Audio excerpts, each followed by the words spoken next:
kasi ay meron tayo na parameter as well as statistic. Tanda pa po ba yun? Do you still remember the difference between the parameter and the statistic? Okay. So pagdating kasi sa parameter and statistic, ang hinahanap natin ngayon dito ay statistic. Parang we try to obtain an equation using the sample. Sample lang. Sabi natin by point estimators, kung tandaan nyo pa po pa yun, yung expected value sana natin for a certain statistic is equal to 0. Parang ganun, yung expected value ng isang statistic is equal to 0. Expected value. So, when it comes to the expected value, sabi natin doon, yung statistic natin na y hat ay must be equal to the y. Or the statistic na y hat ay similar lang din sa magiging equation natin ng y. So, kumbaga, kung pag-uusapan natin to, yung ating expected value of the y equals to 0, ay dapat yung error natin ay i-minimize natin. The error must be minimized. So, i-minimize daw yan. So, expectedly, yung dapat na value na is 0. Okay? So, 0 dapat. Ngayon, gawa tayo ng equation. Sabihin natin na si y natin, yun yung ating true function. Okay? Y is your true function. Okay? And a certain approximated function na pwede nating i-relate as the statistic of this y. Okay, sabihin natin na yung f sub x, or any polynomial na pwede dyan, basta f sub x or f of x. Not f sub x, sorry, f of x. Yan. So, itong f of x natin, this is your approximated function. Okay? So, ngayon, i-relate lang natin dun sa statistics. Kumbaga, sorry, dito pala sa numerical methods. Yung true value natin will be y. And then, yung ating approximated value will be the fx. And then, meron tayo dito na error. Okay. So, ngayon kasi, engineers, di ba? Sabi ko nga, meron tayong set of data. So, meron tayo ditong values of x. Meron tayong values of y. So, parang nakalista yan. So, kailangan daw nating maghanap ng isang true function by y. And then, by numerical methods, kailangan nating humanap ng approximated function by fx. So, kung i-graph natin yan, say for example, graph ko lang dito. Yan. Sabihin na natin na meron tayo ditong data points. Okay? Representing the points available sa ating x at y. So, meron tayo ditong point 1, point 2, point 3, 4, 5. Okay? Point 1, point 2, point 3, point 4, point 5. Okay. Ito yung set of data na available sa atin, x at y. At ang sabi sa atin by this topic ay kailangan natin mag-obtain ng isang true function pati yung approximated function. Pero kasi pagdating natin sa true function, parang imposible siyang makuha. That is why meron tayong mga approximated functions na kukuhanin gamit yung mga data points natin. Ngayon, paano tayo mag-generate ng approximated function? Una sa lahat, sabihin na natin na yung y sana natin dito, or ito na lang, yung ating f of x, sorry.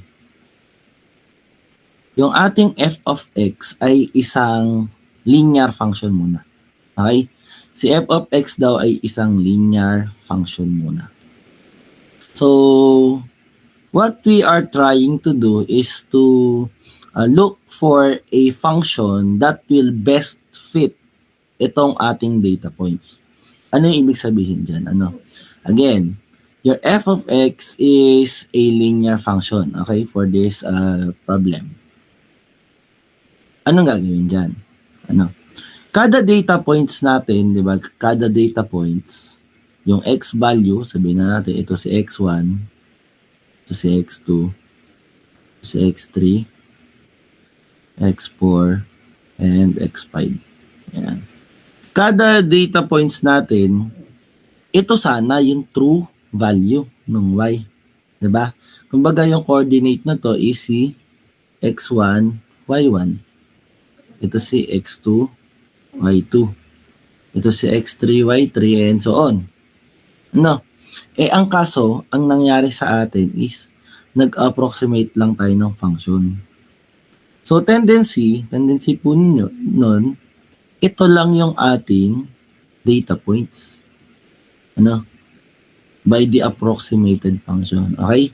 So, nakikita nyo na ba? Yan, kung sino yung katapat ng x1 dun sa ating approximated function, yun yung ating data points. Sana.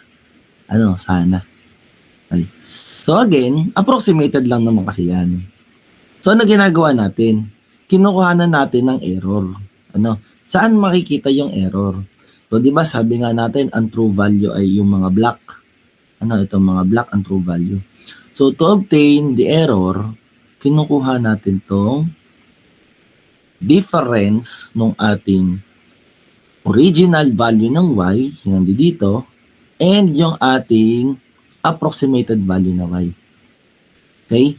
So, kung ano man yung difference between those 2 points, yun yung nagiging error po sa atin. Okay? So, by equation, instead na y equals to fx plus e, ang nangyayari ay e equals to y minus the fx. Okay. Tapos ano pa? 'Di ba? Kung mapapansin niyo, meron tayo ditong multiple points. Tama ba? May multiple points tayo. So yung multiple points natin dito, i-add natin yung total error. Sabihin natin na meron tayong yi minus yung ating mga f of x sub I. Okay? So again, this is your yi's, yung mga original value ng y. And then yung mga f of xi's natin ay yung nandito sa mga kulay green. Okay? So ngayon, ano yung ating kailangan isolve? Sabi, we need to solve for the least square approximation. Okay? So, by least square approximation, ay meron tayo dito kailangang i-square. And actually, what we are trying to solve is the least square errors. Least square errors. Bakit kaya least square errors?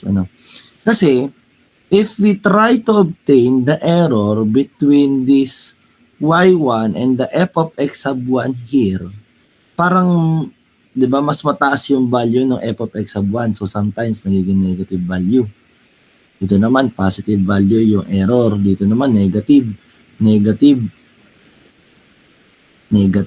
positive.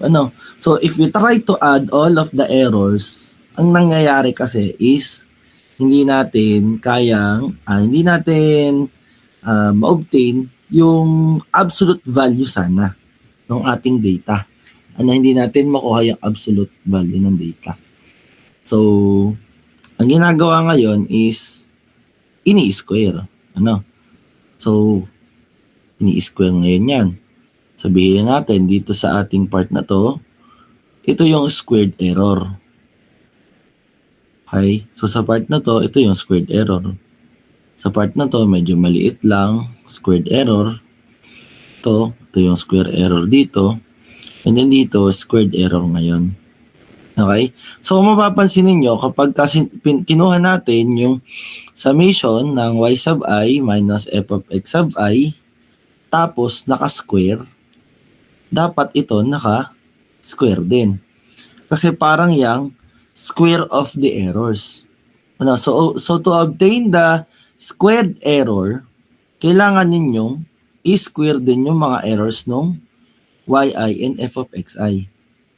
So ngayon, ang nangyayari kasi is parang pag pinagpatong-patong yan, yung mga error natin, kunyari, error squared 1, o kaya ay error 2 squared, ay sorry, maliit lang pala yun. Ayan. Dito natin. Ayan, error 2 squared, error 1 squared, tapos mas maliit pa na error 3. Error 3 squared, malaking error 4. Error 4 squared, tapos error 5, maliit. Ayan. So, ang ginagawa natin is, ina-add natin lahat ng squared errors. Bakit ang sinasabi dito, least square? Siyempre, sabi nga natin, by the expected value ng isang statistic, dapat siya ay malapit dun sa ating true value. So, dapat ay 0. Pero to minimize that, kailangan mong mag-obtain ng least square errors. Bakit nagkaroon ng comparison ng least squared? Ito kasing function na to, pwede yung maiba. Kunwari, itong kulay violet. Pag itong kulay violet ko ang pinag-connect ang aking ginawa as a function, baka mas maliit yung error kagaya dito. Ayan, maliit yung error. Ito yung second point. Ito, medyo malaki dun sa unang data. Dito sa unang approximated. Tapos dito din. Tapos ito din. So, kumbaga, ang kino-compare dyan ay yung sino yung mag-o-obtain ng pinakamababang squared errors. Or summation ng squared errors natin. Sir, ang hirap naman. Kasi po, ang gagawin namin, para pala kaming magge-generate ng maraming function. Diba? Parang ganun yung point natin. Parang, sige, mag-i-invento ulit ako ng panibagong approximated function. Tapos titingnan ko, sino ba yung mas malaki? Sino ba yung mas maliit pala? Ang summation ng squared errors. Yung function na nagawa ko o yung una ko nagawang function. So, to avoid that, ang ginagawa na lang natin is gumagamit tayo ng partial derivative. So, partial derivative. Again, kung tanda lang naman ninyo, yung partial derivative ng isang function, sige, huwag ko na nga laliman. Sige, partial derivative na lang. Dito, hahanap tayo ng partial derivative ng E with respect to A and partial derivative ng E with respect to B. Sir, bakit may A at B dyan? Saan nang gagaling yan? Again, sabi ko nga sa inyo, si f of x natin ay isang linear equation or linear function. Diba?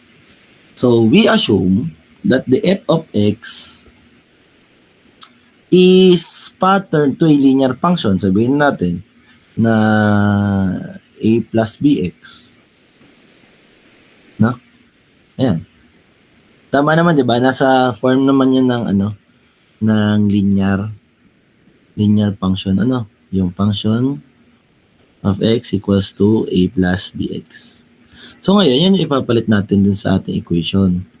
Diba sabi natin dito, yan, meron tayo dito na epsilon squared equals to the summation of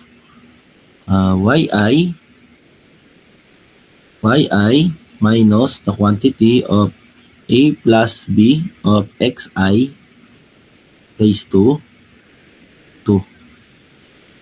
Okay? So, ayan. Ang kaso po kasi is kailangan natin humanap ng partial derivative ng epsilon with respect to a and partial derivative ng epsilon with respect to b. Bakit po kinukuha to? So, kung nadaanan ninyo sa differential calculus, si directional derivative, we try to minimize yung kanyang error. So, i-minimize na yung error natin dito. So, gawin natin na equal sa 0. Okay?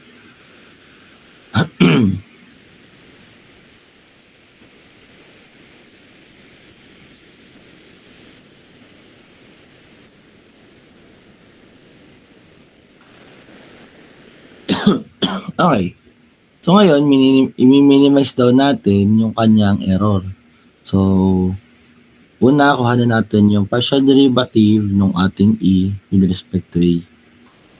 Alisin muna natin yung mga epsilon, pati yung mga y sub I. Ano?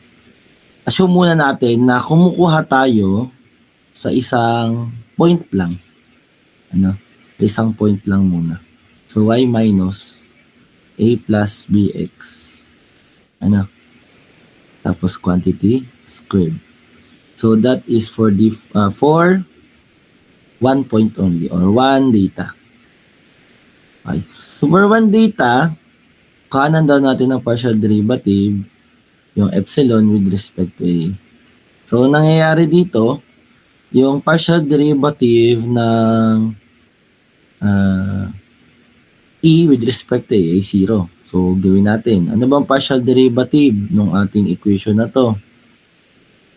Ng e squared, epsilon squared with respect to a equals to y minus a plus bx quantity squared. Ano? So, parang ganyan yung kinukuha sa atin. So, ngayon, dito, kailangan natin is partial derivative ng epsilon with respect to a, yan ay magiging 0. No? Ito naman, partial derivative nito with respect to a. Oh, ano mangyayari? Mag chain rule. Ano? So, una muna magpa-power rule, bring down 2. Matitira ay y minus a plus bx. Okay? And then, you take the partial derivative of the inside function. Diba? So, yung partial derivative ng y with respect to a ay 0. Partial derivative of negative a with respect to a ay negative 1. Partial derivative naman ng negative bx with respect to a is 0. Okay? So, ang matitira sa atin dito ay 0 equals to, ito, 0 minus 1 minus 0 is negative 2. Ano, parang negative 2 na lang. So, negative 2 times y minus the a plus bx. So, since yung kabilang naman side natin ay 0, so we can actually divide that negative 2 para mawala yung coefficient na yun. Ano? So, ang matitira na lang sa atin dito is 0 equals to y minus a plus bx. Ano? Paano yan? So, gawin natin, ilipat natin to lahat sa kabila. Ano? So, magiging y equals to a plus bx pa rin yung ating equation. So, by this one, sabi nga natin, di ba, yung ating expected value, expected value of the statistic must be equal to 0. At ang nangyari ay ganun nga. Ito yung ating parameter, ito yung ating statistic. So, equal sila. Diba? Ang kaso, that is just for the 1 point. Meron tayong multiple points, tama? So, what we're going to do is to take, take yung summation natin. Ano? I-take natin yung summation natin. So, meron tayo yung summation of y equals to summation of a plus bx. So, yan ngayon yung ating kailangan i-expand. Ano? Ito ngayong equation na to, aayusin natin at gagawin natin silang normal equation. Okay? Normal equation. Ano kaya yung magiging normal equation natin dito? By using the epsilon a over, the partial derivative of epsilon with respect to a. Diba sabi natin, we have summation ng mga values ng I. Ano? So, sorry, ng y. So, summation ng mga values ng y is still summation ng y. Saan ang galing yun? Dito po. Kukuhanin ninyo yung summation of y. Next. Meron tayo dito na summation ng a plus bx. Summation ng a plus bx. Pag pinaulit-ulit natin yung value ng a, ano yung magiging value? Di ba dito sa table, wala naman tayo ditong ito sa table. Yung table. Wala tayong value ng a. So, bale, makukuha mo lang yung value ng a gamit yung sabihin natin that y1 plus, y1 equals to a plus b x1. y2 equals to a plus b x2. So on and so forth kung ilan man yung data natin. So tanong, kung gusto natin kuhanin yung summation ng a, ano kaya yung magiging value dito? Tingin ninyo. Ano yung magiging value ng a natin? Summation ng a. So mapapansin nyo naman, di ba, kunyari ito si data point 1, data point 2. So lagi lang naman siyang a. So hanggang saan umabot yung ating data point, so meron tayong y sub n dito, ang mangyayari lang ay a plus b x sub n. Ano? So, ano yung total nung a? Diba? Ano yung total niyan? So, ang mangyayari lang dyan is na lang. Ano? Nagets po ba yun? So, again na, ito yung data points ko. Sabi nga natin, kailangan natin kumuha ng summation. Ano? Para din sa error. Ano? So, again, kung paulit-ulit mo lang, i-add naman yung ating data points, using the formula na a plus bx, yung a mo, palagi lang a. So, kung pagka kinuha natin yung summation ng lahat ng data points, yung a mo, may summation ng a mo ay na lang. Dito kaya, yung summation ng bx, pag in-expand, ano kaya yung maging summation ng bx? So, mapapansin ninyo, yung multiplier naman ng b ay hindi consistent. Pero at least, puro naman siya x. Tama. So, again, para lang din yung summation ng y. Nga lang, meron tayo dito na b na hinahanap. So, dito, meron tayong b, summation ng x. Ngayon, saan natin kukuhanin yung summation ng x? Pwede dito. Dun sa data points natin. Saan natin kukuhanin yung n?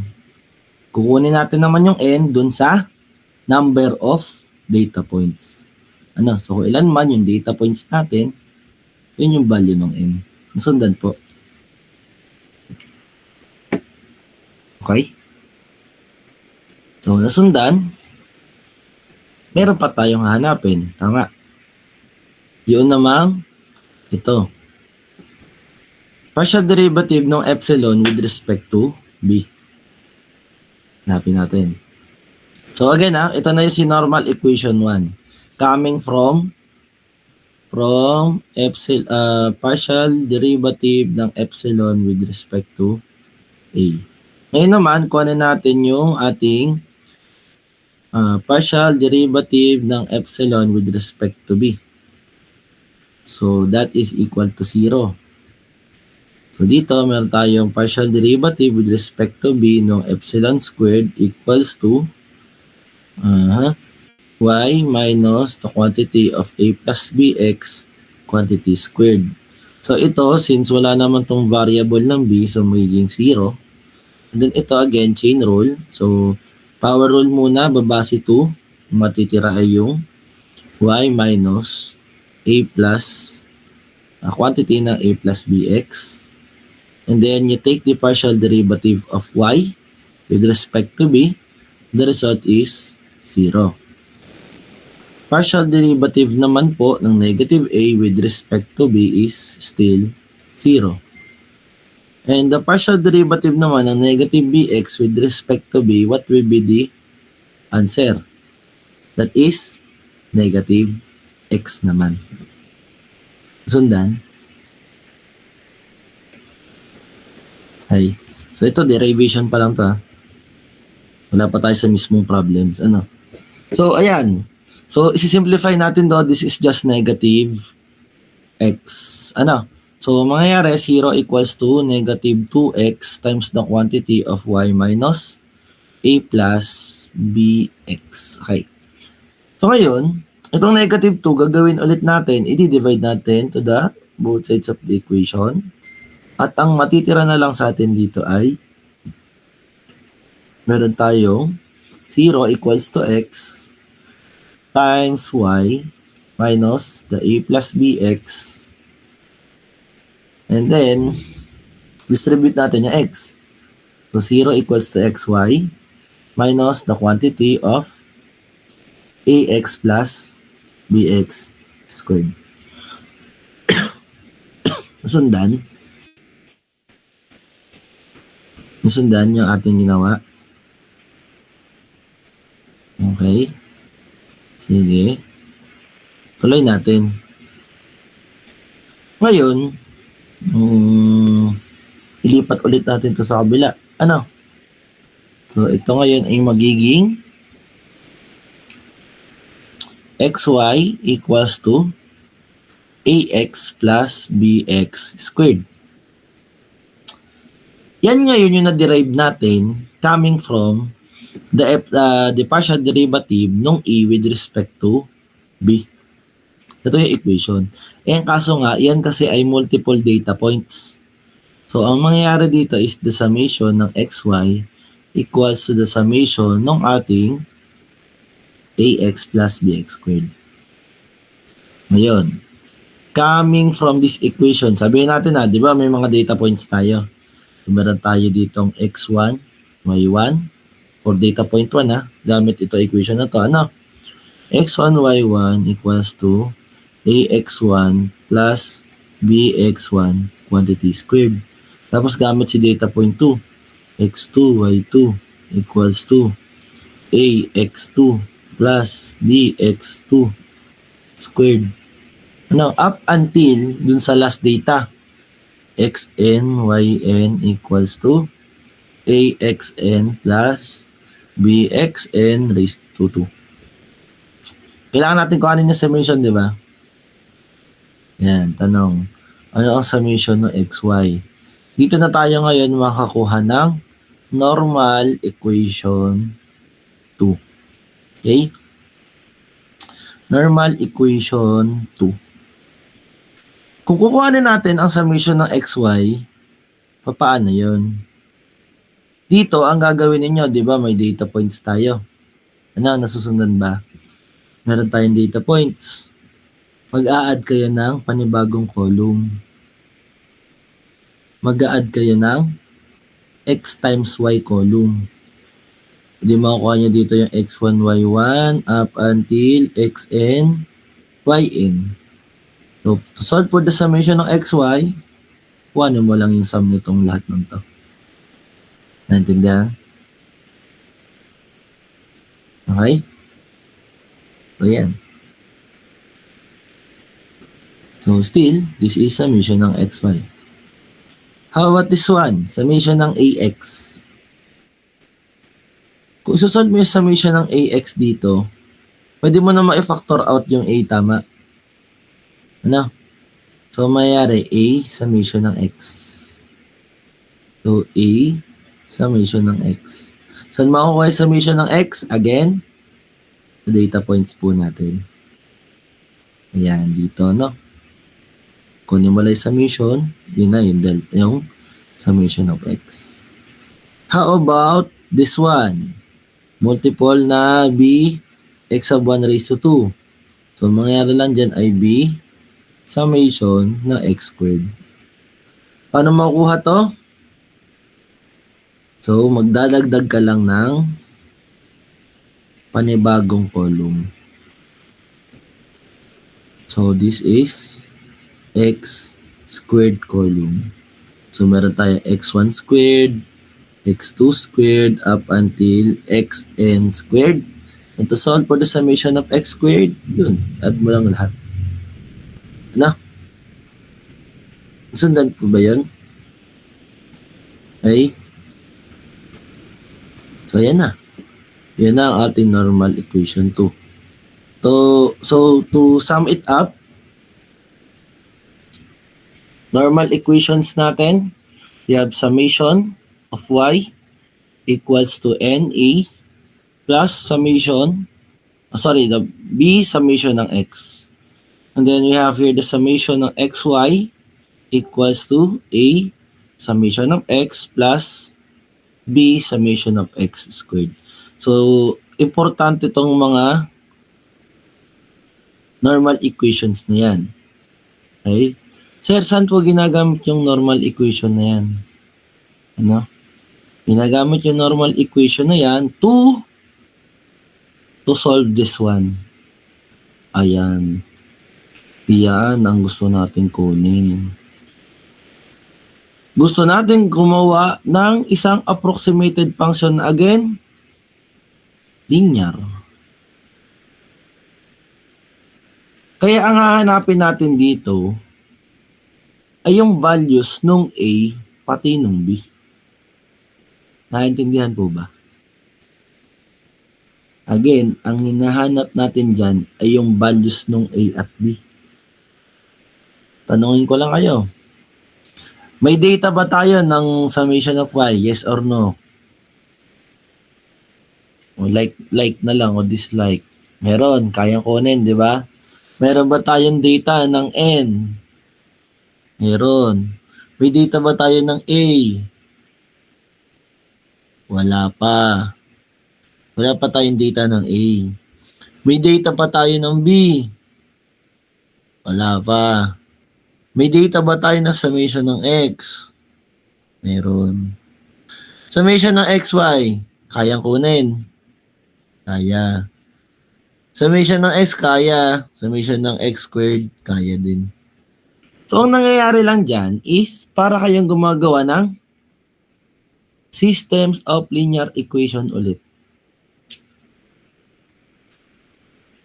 By these two equations, kailangan mong hanapin ang value ng A pati value ng B. At pag nahanap nyo na yung value ng A pati value ng B, you can now have the approximated function f of x equals to A plus bx. Yun ang goal. Ano? Kung nung dati, gumagamit tayo ng 4 na method by interpolation para makahanap ng polynomial function, dito naman, this is the approach of least square approximation by getting itong ating approximated linear. Linear pa lang yan, ha? Linear function. Or sabihin natin na that this is your solution for the linear LSA. Again, linear LSA pa lang yan. Na? Ano bang methods natin na pwedeng gamitin para makuha si A at si B? Pwede pong matrix. Pwede pong hindi matrix. Papayagan ko na kayo. Sige. Pwede pong mag-elimination and substitution. Ano? Pwede na yan. Gamitin. Ano?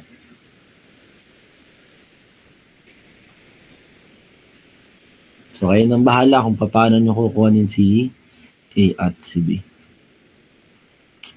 Okay. So, kumbaga daw, itong f of x natin dito, yun pala yung A plus bx. Okay? So, yan. Linear LSA tayo. Para tayo nag-statistics dito. Pero using numerical method. Okay? So, sir, pwede na ba tayo mag-predict ng mga data? Pwede na. Pwede tayo mag-predict ng data dito. kunwari out of the way.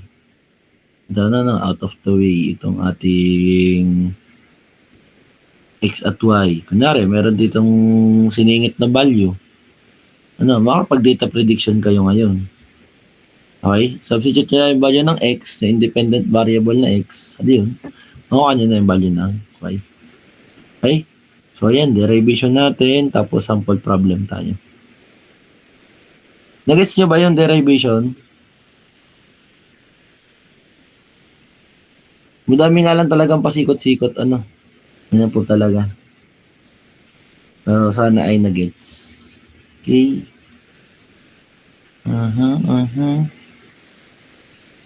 Ano tayo? Wait lang Save ko lang. Hanggang 6 naman tayo, di ba? So, sakto. Bale yung meron, di ba? Meron tayong interpolation, 4 na problem. Apat na tawag dito. 4 na methods. Tapos dito, ang gagawin natin, meron tayong 3 idadagdag. Tapos, magbibigay na ako ng preset. So, bale, bukas, merong video recording. Hindi ko na natutuloy yung video recording. Pero, promise ko po, ibibigay ko po before mag-start ang Huwebes. Kasi doon naman talaga kayo mawawala ng pasok or I think Wednesday na. May pasok pa ba kayo na Wednesday ng hapon?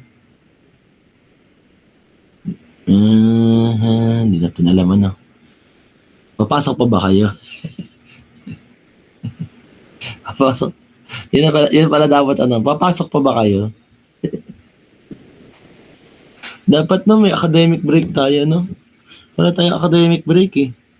Sa kabila akong school, may academic break. Yung academic break namin, Holy Week. Lumantala si BSC, wala Siyempre, makakapaglase pa ng Lunes hanggang Wednesday. Doon nga sa amin sa kabilang school ko. Simula pa lang Linggo. Bukas, wala nang pasok. Hanggang Linggo ulit, wala nang pasok. Kayo, simula Thursday lang kayo mga wala ng pasok, Paano na yung mga uuwi pa ng Mindoro? Mapupunta ng Hong Kong. Mapupunta pa ba ng Hong Kong dyan? Doon po kasi ako originally nakatira sa Hong Kong, mga ganun, Sana all. Siya, tara na. Tayo ay magsasolve na. Wait lang save ko lang yung anong week na ngayon? Week 12? Tama, week 12 no? Week 12,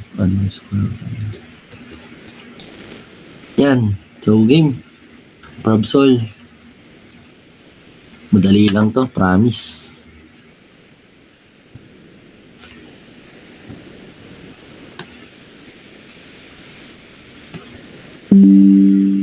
Problem number 1. Fit a straight line y equals to a plus bx from the given data. We have 0, 2, 5, 7 for x, and we have y equals to negative 1, 5, 12, 20. Yan, So, again, kung gusto natin gumamit ng LSA, lagi nyo lang tatandaan yung normal equations. Normal equations for y equals to a plus bx. First equation, we have summation of y equals to n a plus b summation ng x. And then the next equation will be summation of xy equals to a summation ng x plus b summation of x squared. Okay, so by the normal equations, we need to solve for the summation of x, summation of y, summation of xy, summation of x squared. And you also have the n. So what we're going to do is to complete the table lang. We have the values for x. We have 0, 2, 5, and 7. We have for the y, we have -1, 5, 12, and 20. So your equation requires us to solve for the summation of x, summation of y. Using your calculator, please solve for the summation of x, then the summation of y. Yun lang naman po yung kadali. Ano summation ng x? Makikitype naman sa ating comment section. Bilis, 14. How about the summation of y? Summation of y is 36. No? Okay na? How about ito, kailangan natin ng xy. Ano? So, let us have here. Ganito na lang. Ang gawin ninyo, x squared muna unahin natin. Ano? Saka yung mga xy. So, kumbaga, isang variable muna, tapos yung mga powers niya, and then yung combination ng dalawa. If okay lang sa inyo. Feel ko okay naman. Okay lang naman. Sige po. So, x squared. Again, you need to square all of the values of x here. So, 0 squared is 0, 2 squared is 4, 5 squared is 25, 7 squared is 49. What is the summation of x squared? 78. We have here x times y. We have 0 times -1 is 0. 2 times 5 is 10. 5 times 12 is 60. And 7 times 20 is 140. What is the summation of xy? You have 210. Okay, can you still follow? Masusundan po ba ang ating discussion? So right now, you have the values. Teka, ilan pa lang n natin? We have 4. Kasi meron tayong 4 na data points. Tama? Meron? May 4? Yan. So, gawin natin, i-substitute na natin itong mga values na to sa ating normal equation. So, we have summation of y, we have 36 equals to n, which is 4, a, plus b summation of x, we have 14b. Then we also have here the summation of xy, which is 210, equals to, we have a summation of x, so we have 14a plus summation of x squared times b, 78b. No? Nasundan? Hindi ko na kayo pahihirapan. Feel ko naman alam niyo na to sa calculator. Tama ba? Alam niyo sa calculator to? Alam ko naman kayo mga mauutak naman. Alam ko naman kayo nag-explore ng mga calculator. At lang ating ipipresent lang. Siyempre, tayo ay mga engineer. Ayaw natin mahirapan ang ating mga sarili. So, ayan. Calculator. Pangitang-pangita na po. Saan nga yun? Mode. 7. Table ba? Hindi. Equation pala. Ayan. Alam niyo na to, Alam niyo na? Di daw alam. Ay, nako. Hindi niyo nga to alam?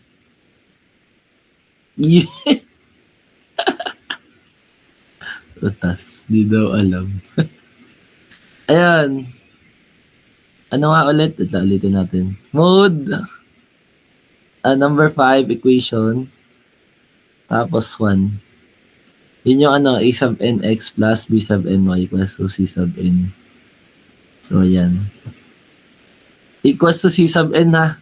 Tingnan niyo yung equation naka c sub n equals to c sub n. So, type nyo lang yung unang equation natin, yung a natin. Tandaan niyo ba equation? 36 equals to 4a plus 14b. So, meron tayong 4 dito. Tapos meron tayong 14 and then yung C natin is positive 36. Tapos dito, yung A natin dun sa next equation ay 14A. Tapos we have 78B. Tapos 210. Ano? Tapos equal mo na. Tapos ang usapan. Ayan na. Ayan na kayo ng pahirapan. O, alin yung A? Nakita niya ba? Nakita niya? So, yung A natin, ang value ay negative 33/29. While the B ay 84/29. Nasundan ka, mga engineer? Nasundan? Walang kahirap-hirap no? May gayon naman pala, sir! Mga bagong natutunan. Sa mga alam na nagpepeke-pekean lang dyan,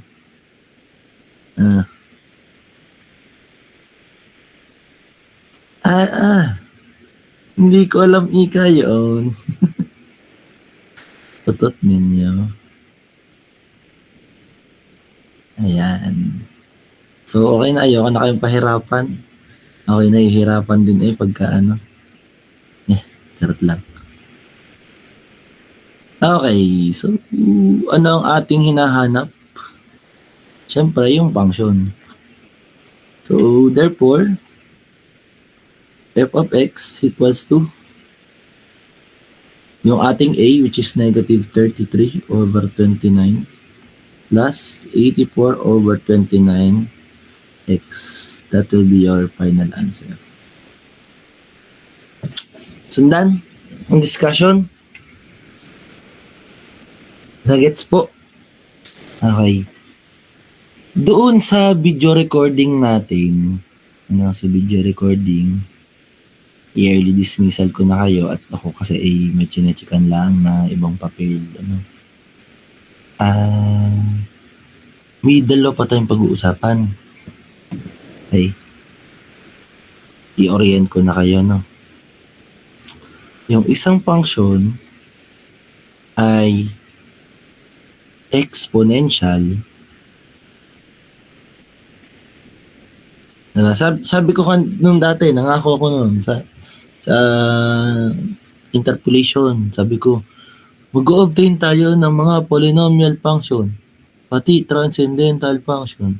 Ito ngayon yung mga transcendental natin.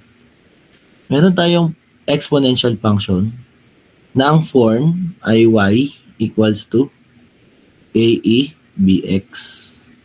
At yung pinakamalala is yung power function na mayroong y equals to ax raised to b. So tomorrow, yan yung ating gagawan ng fitting of function. Tapos hanapin ulit natin yung a tsaka yung b. Tapos gagawa tayo ng mga approximated function. So, kung gusto niyo pa ng isa pang problem, so ito, meron pa naman ditong problem ako. Ayan, wait lang. Ito, try niyo na lang din i-solve.